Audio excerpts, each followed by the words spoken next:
ஸ்வீடனை நேட்டோல சேர்த்துறதுக்கு முடியாதுன்னு ஒரு தடை போட்டாங்க. அப்புறம் அது பேசி துருக்கிக்கு ஏதோ குச்சி முட்டை இல்லைங்க, துருக்கி ஏதோ பேச்சுவார்த்தை மூலம், ஏன்னா டிப்ளமசி இல்லையா, அது பேச்சுவார்த்தை மூலமா பா பார்லிமெண்ட்ல வச்சு அது முடிவெடுத்து ஓகே ஸ்வீடன் சேர்ந்துக்கலாம் அப்படிங்கிறது போல கொண்டு வந்துட்டாங்க.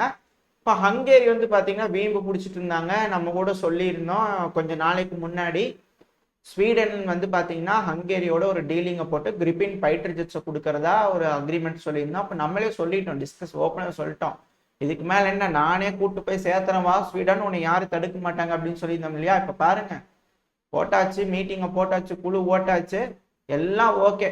ஹங்கேரியில் இருக்கிற அத்தனை பேரும் ஐயோ ஸ்வீடனை நேட்டோல இம்மீடியட்டா சேர்த்துங்க அப்படிங்கிறது போல அப்ரூவல் கொடுத்தாச்சு. நீ எந்த இதுவும் தடுக்கிறதுக்கு இல்லை, ஸ்வீடன் சேர்ந்தாச்சு அப்படிங்கிற அறிவிப்பு மட்டும் நேட்டோ தரப்புல இருந்து வந்தா போதும் அப்படிங்கிறது போல செய்திகள் வந்த வண்ணம் இருக்கிறது. அதுவும் பாருங்க இந்த தடவை வெறும் 6 பேர் தான் எகெயின்ஸ்டா ஓட்டு போட்டுக்கிறாங்க. முன்னாடி எல்லாம் அவர் வந்து விளக்கம் கொடுக்கணும் அப்படி இப்படின்னாங்க. பட் ஆனா அவ்வளவுதாங்க, இதுதான் உலகம், புரிஞ்சுங்களா. அவங்களுக்கு என்னென்ன தேவையோ அதாவது கிடைச்சதுன்னா அவங்க சாட்டிஸ்ஃபை அவங்க பண்ணிக்குவாங்க அப்படிங்கிறத புரிஞ்சுக்கலாம். அவ்வளவுதான், இதுக்கு மேல நம்ம சொல்றதுக்கு ஒன்றும் இல்லை. இந்தியாவும் அமெரிக்காவும் வந்து பாத்தீங்கன்னா இந்த கவுண்டர் டெரரிசம் அப்புறம் இந்த சைபர் செக்யூரிட்டி பத்திலாம் பேச ஆரம்பிச்சிருந்துக்கிறாங்க. கவுண்டர் டெரரிசம் அமெரிக்கா கூடயா அப்படின்ற போல கேள்வி வருது. ஏன்னா பாகிஸ்தான்ல அமெரிக்காவுக்கு பேஸ் இருக்குது, ஆனா அங்கிருந்து தான் சிலர் வந்து எக்ஸ்போர்ட் ஆயிட்டு இருக்கிறாங்க நம்மளுக்குள்ள. இப்படி இருக்கும்போது அமெரிக்கா கூட நம்ம இப்போ வந்து கவுண்டர் டெரரிசம் பத்தி பேசிட்டு இருக்கிறோம். இதனால அமெரிக்கா ஏதோ ஒரு நல்ல முடிவை மாத்தி கொண்டார்கள் என்றால் அவர்களுக்கு நன்றாக இருக்கும். அப்படி இல்லைன்னா இது போல சரியான நேரம் வரும்போது உங்க கூட கா அப்படின்றது போல நம்ம இது போலயே இருந்துக்கணும். அப்பதான் வந்து அமெரிக்காவுக்கு நம்மளோட மதிப்பு என்னன்னு தெரியும் இல்லையா. இதுக்கு வேணா படிப்படியா இறங்கி வருவாங்க அப்படிங்கிறத சொல்லப்பட்டுவது. அது மட்டும் இல்லாம இந்த பண்ணுவா இந்த குலிஸ்தான் அந்த அமைப்பு இருக்கிறாங்க இல்லையா, அவங்களெல்லாம் வச்சு பூச்சி காமிச்சிட்டு இருந்தாங்க. பட் எதுவும் வேகிற மாதிரி தெரியல. ஏதோ கவுண்டர் டெரரிசம் வந்துருக்கிறாங்களே, பேச்சுவார்த்தை நடக்குதுன்னா கொஞ்சம் சந்தேகப்படுற மாதிரி இருக்குது. உங்களுக்கு எப்படி இருக்குது அப்படின்னு சொல்லுங்க. எனக்கு ஏதோ உத்து கவனிக்கணும் இதையா அப்படிங்கிறதோட தோணுது. இப்போ அதே போல ராஜஸ்தான்ல வந்து பாத்தீங்கன்னா ஜப்பானோட சேர்ந்து பிப்ரவரி 25 இருந்து மார்ச் 9 வரைக்கும் வந்து பாத்தீங்கன்னா மகாராஜா ஃபீல்ட்ல வந்து மிலிட்டரி ட்ரில் போயிட்டு இருக்கு. இருதரப்புலையும் மாறி மாறி அவங்களோட டெக்னிக்ஸ் வந்து சொல்லி கொடுத்துருப்பாங்க. இதனால இரு நாட்டு ராணுவத்துக்கும் நல்ல ஒரு ஷேரிங் இருக்கும் அப்படிங்கிறத சொல்லப்பட்டுவது. இதோட பேரு ஏன்னா எல்லாரும் ஒரு பேர் வச்சுக்கிறாங்க இல்லையா, இதுக்கு பேர் வந்து பாத்தீங்கன்னா தர்மா கார்டியன் அப்படிங்கிறது போல பேர் வச்சுக்கிறாங்க. நல்ல விஷயம் தான். இது போல பல நாட்டையும் கூப்பிட்டு நம்ம உட்காந்து ட்ரைனிங் பண்ணிட்டு இருந்தோம்னா நம்ம வீரர்களுக்கும் நல்ல ஒரு இது கிடைக்கும். அதே போல அவங்களுக்கும் சில பல விஷயங்கள் கிடைக்கும். இதே போல அமெரிக்கா கூட நம்ம ட்ரில்கள் பண்ணியிருக்கோம்.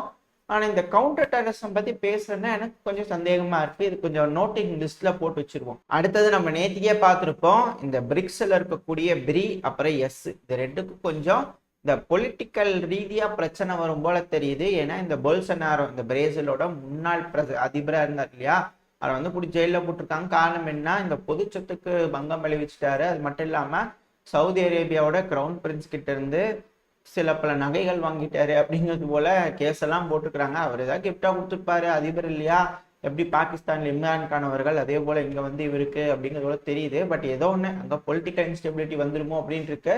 ஏன்னா மிகப்பெரிய அளவுக்கான திரட்டிருக்காங்க. நம்ம வீடியோ பதிவெல்லாம் பார்த்துருப்போம், அந்த ரேலி எல்லாம் செஞ்சு பண்ணியிருக்காங்க. இப்போ திரும்ப அதிபர் தேர்தல் வந்துச்சுன்னா இவர் நின்றுவாரா அப்படின்ற கேள்வி வருது. அப்போ பிரிக்ஸ்ல பி என்ன ஆகும் அப்படின்ற கேள்வி வருது.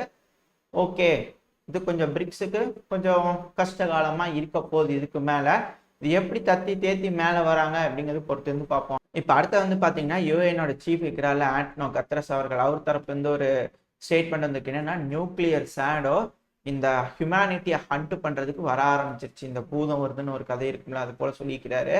அப்புறம் என்னங்க, எல்லாம் அணு ஆயுத போர் மாறி மாறி போட்டுக்குவாங்க அப்படின்ற ஒரு கான்சிக்வன்சஸ் தான் இவர் சொல்றதுல இருந்து தெரிய வருது. காரணம் என்ன, இப்ப ரஷ்யா உக்ரைன் பிரச்சனையில ரஷ்யாவுக்கு எதிர்த்து நாட்டோ நாடுகள் ட்ரில் பண்றாங்க. முடிஞ்ச உடனே மே மாசம் உள்ள வந்தாங்கன்னா தேர்ட் வேர்ல்டு வார் கன்ஃபார்ம். சரி ஓகே, இந்த சைடு இஸ்ரேல் காசா பிரச்சனை இல்லை. இஸ்ரேலுக்கு காசா இப்ப ரஃபா ஆப்ரேஷன் ஈடுபடும் போது பல நாடுகள் இந்த அரபுலக நாடுகள்லாம் ஒருங்கிணைஞ்சு இஸ்ரேல் மேல தாக்குதல் பண்ண ஆரம்பிச்சாங்கன்னா, அதுவும் குறிப்பா லெபனான்லாம் தாக்குதல் பண்ண ஆரம்பிச்சாங்கன்னா தேர்ட் வேர்ல்டு வார் கன்ஃபார்ம் அப்படிங்கிறது போலதான் இருக்கு. அதனால இவர் சொல்றது வந்து புரிஞ்சுக்கிற மாதிரி இருக்கு. ஆனா நேட்டோட ஸ்டோல்டன்பர்க் அவர்கள் என்ன சொல்லியிருக்கிறாருன்னா, இல்லைங்க நேட்டோக்கு எந்த ஐடியாவுமே கிடையாது ட்ரூப்ஸ் உக்ரைனுக்குள்ள அனுப்புறதுக்கு அப்படிங்கிறத சொல்லியிருக்கிறாரு. ஆனா இவரே தான் சொன்னாரு நேட்டோல வந்து உக்ரைன் சேர்ந்தே தீரும், ஆனா இப்போதைக்கு இல்லை எப்போன்னு கேட்காதீங்க அப்படிங்கிறது போல மாறுபட்ட பதில்கள் வருது. அது மட்டும் இல்லாம இமானுவேல் மேக்ரான் அவர்கள் இருக்கார்ல, பிரான்ஸோட அதிபர், அவரு தரப்புல இருந்து ஸ்டேட்மெண்ட் என்ன வருதுன்னா, பாசிபிலிட்டிஸ் வந்து ரூல் அவுட் பண்ண கிடையாது, தேவைப்படும் பட்சத்துல ஃபோர்ஸை வந்து உக்ரைனுக்குள்ள அனுப்புவாங்க டிஃபென்ஸ்க்காக அப்படிங்கிறதோட சொல்லப்பட்டு வருது. உண்மையாங்களா அப்படிங்கிறதோட கேள்வி வருது. என்ன ஏதுன்றத தெளிவா பார்த்துட்டு, ஏன்னா ஒரு சில மீடியாக்கள் ஒரு மாதிரி சொல்லுவாங்க, இன்னொரு சில மீடியாக்கள் திருச்சி வேற மாதிரி சொல்லுவாங்க. 2-3 மீடியா எடுத்து பார்த்துட்டு உண்மையாலுமே பிரான்ஸ் ட்ரூப்ஸா உக்ரைனுக்கு ஆதரவு அனுப்புவாங்களா, ஏன்னா போலாண்ட் வந்து ஒரு ட்ரில் ஆரம்பிச்சுக்கிறாங்க, முடிஞ்சு உள்ள வந்துருவாங்களா அப்படின்ற கேள்வி வந்துருக்கு. ஏன்னா எல்லாரும் ட்ரில் ஆரம்பிக்கிறேன்னு சொல்லி தானே பக்கத்து நாட்டுக்குள்ள போறாங்க. அதே போல போலாண்டு இப்ப ட்ரில் ஆரம்பிச்சு உள்ள வந்துருவாங்களா உக்ரைனுக்குள்ள அப்படின்ற கேள்வி வருது. அதனால இது போல விஷயங்கள்லாம் உலகத்துல நடக்கிறதுக்கு வாய்ப்பு இருக்கு. இதுதான் இப்போதைக்கு பாசிபிலிட்டி. நம்ம முதல்லயே சொன்னோம் இல்லையா, நேட்டோட ட்ரூப்ஸ் உக்ரைனுக்குள்ள வரணும், உக்ரைனுக்குள்ள வந்தாதான் உக்ரைன் இந்த பெலருஸ்க்கு டிஃபெண்ட் பண்ணக்கூடிய அந்த ஃபோர்ஸஸ் எல்லாம் மற்ற பக்கத்துல எல்லாம் நிப்பாட்டி வச்சுக்கிற இந்த சில்லறையா வச்சுக்கிற எல்லா பசங்களையும் கூட்டிட்டு போய் ஃப்ரண்ட் லைன்ல டிப்ளாய் பண்ண முடியும், ஒருங்கிணைஞ்சு சண்டை பிடிக்க முடியும்.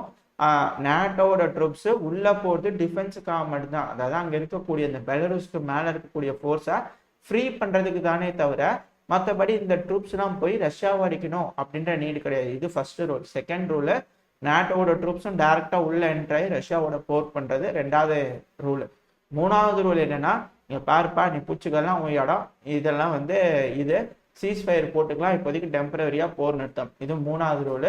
ஃபோர்த் ரூல் என்னன்னா, நீ பிடிச்சு வச்சுக்கலாம் உன்னோடது, பேலன்ஸ் இருக்கிறதெல்லாம் வந்து பாத்தீங்கன்னா உக்ரைனு, இதை நாங்கள் நேட்டோல சேர்த்துக்குவோம், இயூல சேர்த்துக்குவோம், நாங்கள் என்ன வேணாலும் செஞ்சுக்குவோம். இது ஃபோர்த் ரூல். ஃபிஃப்த் ரூல் என்னன்னா, ஒட்டுமொத்த உக்ரைனும் ரஷ்யா கிட்ட வருது.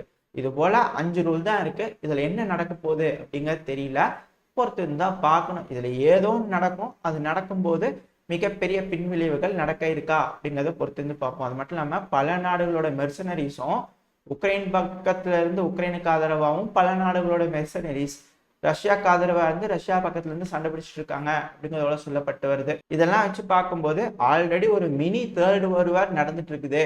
ஏன்னா பல நாடுகள்ல இருக்கக்கூடிய வீரர்கள் அவங்க மெர்சனரிஸ்ன்னு சொல்லிட்டு ஒரு இடம் வேணும், சண்டை பிடிச்சு பார்க்கறதுக்கு ஒரு ஃபீல்டு வேணும். அந்த ஃபீல்டு ரஷ்யா உக்ரைனா இருக்குது. இல்ல உக்ரைன் மட்டும்தான் இருக்கு இப்போதைக்கு. அந்த ஃபீல்டுல பல நாடுகளோட ராணுவ வீரர்களும் நின்று சண்டை பிடிச்சுக்கிட்டு இருக்காங்க. அப்படின்னா இதுவே ஒரு மினி தேர்ட் வேர்ல்டு வார் தானே.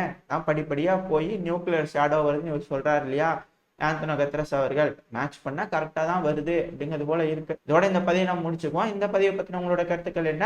இந்த பதிவு நல்லா இருக்கா? இந்த பதிவு பிடிச்சுன்னா நம்ம சேனலை சப்ஸ்கிரைப் பண்ணலாம், மறக்காம சப்ஸ்கிரைப் பண்ணிக்கோங்க. அது கூடவே பக்கத்துல இருக்கிற பெல் ஐக்கான்ல ஆல் ஆப்ஷன் சூஸ் பண்ணிக்கோங்க. அப்பதான் நம்ம இது போல பதிவுகள் போட்டு உங்களுக்கு இன்ஸ்டன்ட் நோட்டிஃபிகேஷன் வரும். அது கூட நம்ம சேனல் அடுத்த வளர்ச்சி அடையும், எனக்கு கொஞ்சம் மோட்டிவேஷனா இருக்கும் இது போல பதிவுகளை போடுறதுக்கு. இந்த பதிவு நல்லா இருந்து கொண்ட நம்பிக்கையில அடுத்த பதிவில் உங்களை சந்திக்கிறேன். அது வரைக்கும் ஸ்டே சேஃப், பை.